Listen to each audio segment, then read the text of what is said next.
Good morning, guys. Been a lot of questions about getting your paint to stick to the decoys.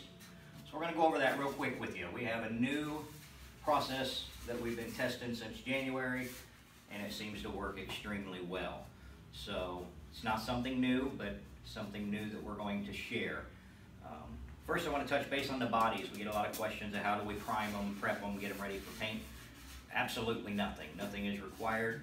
Straight out of the box, and you can paint your decoy. If you want to prime it, you can, but there's no need for that. You can go straight to paint on the bodies.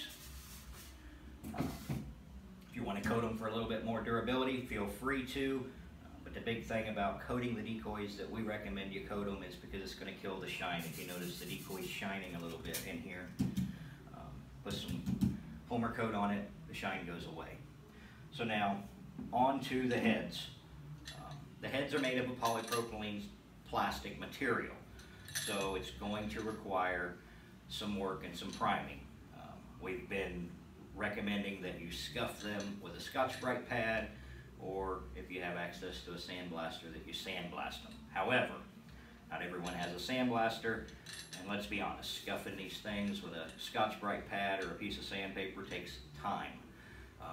Time is money if you're one of our dealers, and if you're just a customer, we know you don't want to spend your whole weekend sanding and scuffing and getting heads ready to prime them. So, a couple little tools that we can use that you can find at your local Walmart is a portable torch and a propane bottle and some primer. I've tested 2 different ones from Walmart, both with great results. We have tested the Rust-Oleum Accents primer, and we have tested the Rust-Oleum plastic primer. And basically this is the Rust-Oleum Accents primer in gray, and then we have the Rust-Oleum primer in white. So basically it's real quick and simple, and don't do this in your house, Scott, and be very, very careful when you're playing with fire. So you're on your own. We don't want anybody calling us telling us they burnt their houses down or their garages down or anything like that. So be extremely careful with an open flame. We're in a big open area here, so we don't need to wear any masks or anything, and it's going to be super fast. So basically what we're going to do is we're going to light the torch, and we're going to run it across the head. We're going to run it across the whole head until you see the heads turn real shiny. Now if you watch, we're going to try to get this, you'll see it happening. See how the head starts to shine up? That's what we're looking for. Quickly, go the whole head, from front to back, top to bottom, until we create a shine. Now, once the head is completely shiny, we're going to remove the heat and immediately put the paint to it.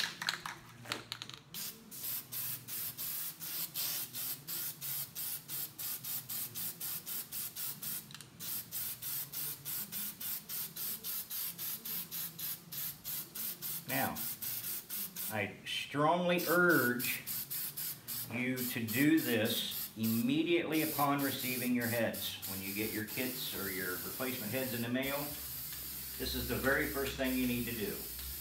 Drill your primer hole for your eye screw, screw your eye screw in, and treat them. Get a nice thick coat on here, and then there you have it. I don't know, what'd that take, 30 seconds? So this head is done. Now we have to hang it and forget it, okay? So we're gonna set it over here, out of the way. And then this one, I done about a week and a half ago. So when you do these, don't take your thumb 2 hours after you do it and see if the paint sticks, because it will scratch off, as you can see. Leave the head sit and cure for at least 72 hours. Don't touch it, don't bother it, just forget it. So get your heads in, get them primed, get them prepped just like this, forget them. Go to your bodies. You can go ahead and start working on your bodies at that point, and then come back to the heads, and in 2 or 3 days, as you'll see, If we try to scratch this paint off, we can't do it. And if you listen, you can hear my thumb digging into it, and if I dig super, super deep, I can get very, very, very minute scratches. So let them cure, and they will be more than sufficient. No more need to sand them, no more need to scuff them, and no more need to buy a sandblaster.